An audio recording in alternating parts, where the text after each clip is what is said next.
हज़रत मोहम्मद सल्लल्लाहु अलैहि वसल्लम और हज़रत अबू बकर रज़ियल्लाहु तआला अन्हो का कल्बी और रूहानी रिश्ता रिसालत और वफ़ादारी का मजबूत ताल्लुक़, शेख और मुरीदी का दिली राब्ता। एक अजीब मिसाल, एक शेख ने मजलिस में से किसी को खिलाफत देने से पहले कहा कि जाओ ये मुर्गी किसी ऐसी जगह ज़िबा करके लाओ जहाँ कोई ना देख रहा हो। कई और मुरीदों से भी कहा। सब लोग मुर्गियाँ ज़िबा करने चले गए। किसी ने दरख्त की ऊँट में ज़िबा की और किसी ने दीवार की ऊँट में ज़िबा की। सब ज़िबा करके ले आए, लेकिन जिनको खिलाफत देना थी वो जब वापस आए तो रो रहे थे। हजरत ने पूछा, रोते क्यों हो? आपके हाथ में तो मुर्गी वैसी ही है। कहने लगे, हजरत आपने हुक्म दिया था मगर मैं इस पर अमल नहीं कर सका। पूछा, क्यों अमल नहीं किया? कहने लगे, हजरत आपने ये हुक्म दिया था कि इसको ऐसी जगह ज़िबा करो जहाँ कोई ना देखता हो, लेकिन मैं जहाँ भी गया मेरा रब मुझे देखता था, इसलिए मैं इसको कैसे ज़िबा कर सकता था।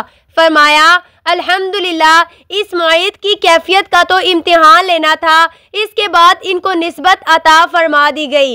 ये निस्बत सबसे कामल तरीन निस्बत है। ये निस्बत शेख की मोहब्बत से मिलती है। शेख के साथ ऐसी मोहब्बत हो जाए कि दिल से आवाज़ निकले।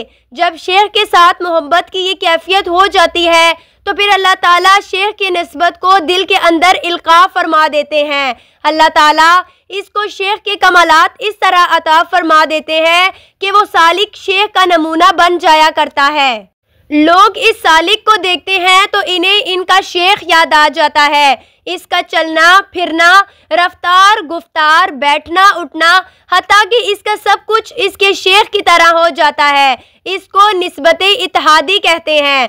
इस निस्बत की मिसालें तो बहुत हैं, लेकिन सबसे बड़ी मिसाल सैयदना सिद्दीक़ अकबर ही की है। अल्लाह ताला ने इनको निस्बत-ए इत्तेहादी अता की थी। इनको ये निस्बत रसूलुल्लाह सल्लल्लाहु अलैहि वसल्लम से मिली, लिहाजा इनकी निस्बत-ए इत्तेहादी के दलाइल सुनिए। दलील नंबर 1, हज़रत अबू बकर सदीक रज़ियल्लाहु तआला अन्हो के दिल में नबी अकरम सल्लल्लाहु अलैहि वसल्लम की बेपनाह मोहब्बत थी। एक महफिल में अल्लाह के महबूब सल्लल्लाहु अलैहि वसल्लम ने फरमाया कि मुझे 3 चीज़ें महबूब हैं। जब सैयदना सिद्दीक़ अकबर ने सुना तो तड़प कर बोले, ए अल्लाह के महबूब, मुझे भी 3 चीज़ें ही महबूब हैं। एक, आप सल्लल्लाहु अलैहि वसल्लम के चेहरे अनवर को देखते रहना। दूसरा, आप सल्लल्लाहु अलैहि वसल्लम पर अपना माल खर्च करना। और तीसरा ये कि मेरी बेटी आप सल्लल्लाहु अलैहि वसल्लम के निकाह में है।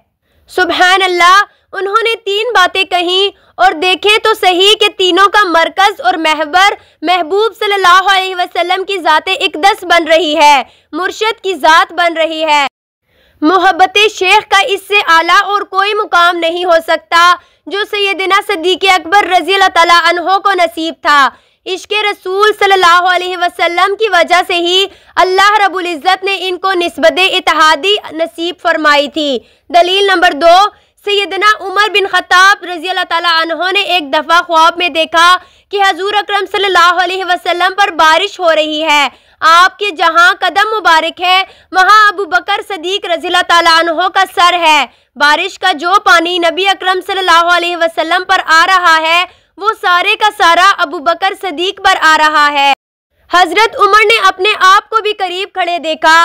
उमर बिन खत्ताब कहते हैं कि अबू बकर के हाथ से छींटे उड़कर मेरे ऊपर पड़ रहे हैं और मैं भी भीगा चला जा रहा हूँ। सुबह उठे और नबी अकरम सल्लल्लाहु अलैहि वसल्लम की खिदमत आलिया में हाजिर होकर अर्ज़ किया, ए अल्लाह के महबूब, मैंने रात में ख्वाब में ये चीज़ें देखी हैं। आप सल्लल्लाहु अलैहि वसल्लम ने फरमाया, उमर, ये अलूमे नबूवत थे जो बारिश की तरह मेरे ऊपर बरस रहे थे।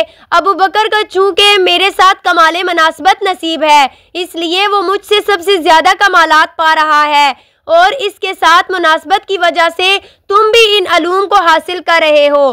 कमालाते नबूवत सबसे ज़्यादा सैयदना सिद्दीक़ अकबर रज़ियल्लाहु तआला अन्हो ने हासिल किए और अलूमे वलायत को हज़रत अली रज़ियल्लाहु तआला अन्हो ने सबसे ज़्यादा हासिल किया। ये कमालाते नबूवत निस्बत-ए इत्तेहादी की दूसरी दलील है। दलील नंबर 3, एक मरतबा 1400 सहाबा कराम रज़ियल्लाहु तआला अन्हो हजूर अकरम सल्लल्लाहु अलैहि वसल्लम के हमरा उम्रा की नीयत से मदीना मुनव्वरा चले। मक्का मुकरमा के करीब पहुंचकर नबी अकरम सल्लल्लाहु अलैहि वसल्लम ने कुफ्फार से सुलह के लिए बात तय कर दी और सहाबा बयानिया से फरमा दिया कि एहराम खोल दो, हदी के जानवरों को ज़िबा कर दो और तुम वापस चलो।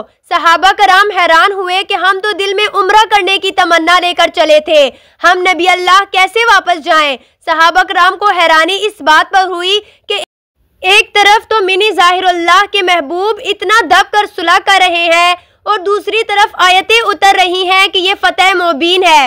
इस वक्त उमर बिन खत्ताब हजरत अबू बकर रज़ियल्लाहु ताला अन्हो के पास गए और जाकर इनसे कहा, अबू बकर क्या ऐसा नहीं है कि हमने इनकी सब शराइत मान ली, हालांकि अल्लाह ने इस्लाम को इज्जत दी है, मगर हम तो दब कर सुलह कर रहे हैं। अबू बकर सदीक रज़ियल्लाहु ताला अन्हो ने फरमाया, उमर तुम्हारी आंख देख रही है कि हमने दब कर सुलह की है, मगर मेरे मालिक का फरमान है कि ये फतेह मुबीन है और मैं गवाही देता हूँ कि वो अल्लाह के रसूल हैं, जो कर रहे हैं सही कर रहे हैं। इसके बाद फिर वो नबी अकरम सल्लल्लाहु अलैहि वसल्लम के पास पहुँचे और अर्ज़ किया, ए अल्लाह के महबूब, हमने इन कफ़ार की सब शराइत मान ली और अपनी सब शराइत छोड़ दी। आपने फरमाया, उमर, अल्लाह रब्बुल इज़्ज़त ने हमें फतेह मुबीन अता फरमा दी है, मैं अल्लाह के हुक्म के खिलाफ नहीं कर सकता, अल्लाह ताला मुझे ज़ाया नहीं फरमाएंगे। हज़रत उमर बिन खत्ताब भी खामोशी से वापस आ गए। सुबहान अल्लाह। सहाबा कराम रज़ियल्लाहु ताला अन्हुमा में से एक अबू बकर सदीक ही की ज़ात ऐसी थी जिसने इसको इस वक्त से ही फतेह मुबीन समझ लिया था, जबकि बाकी सहाबा को ये बात थोड़ी देर के लिए समझ में ना आई थी। जब नबी अकरम सल्लल्लाहु अलैहि वसल्लम ने जानवर ज़िबा किया और अपना एहराम मुबारक उतारा तो बाकी सहाबा का भी शरह सदर हो गया, मगर सैयदना सदीक़ अकबर रज़ियल्लाहु ताला अन्हो का शरह सदर पहले से ही हो चुका था। इससे साबित हुआ कि इनको निस्बत इत्तेहादी नसीब थी। ये होती है असली मोहब्बत अपने उस्ताद, अपने शेख, अपने पीरों से, कि जब कोई भी यकीन न करे तो दिल में कोई शक और शुबा ना हो, लोगों की बातों को नज़रअंदाज करके सिर्फ और सिर्फ अपने शेख पर यकीन करे। अल्लाह ताला हमें सही मानों में इस्लाम को पहचानने की तौफीक अता फरमाए और गुनाहों से महफूज फरमाए। नबी अकरम सल्लल्लाहु अलैहि वसल्लम की सुन्नतों को पूरा करने की तौफीक अता फरमाए। आमीन। हाज़रीन कराम, उम्मीद करती हूँ कि ये सब मालूमात आपको पसंद आई होगी, लिहाजा हमारे चैनल को ज़रूर सब्सक्राइब करें। कमेंट बॉक्स में हज़रत मोहम्मद सल्लल्लाहु अलैहि वसल्लम ज़रूर टाइप करें। जज़ाकल्लाह।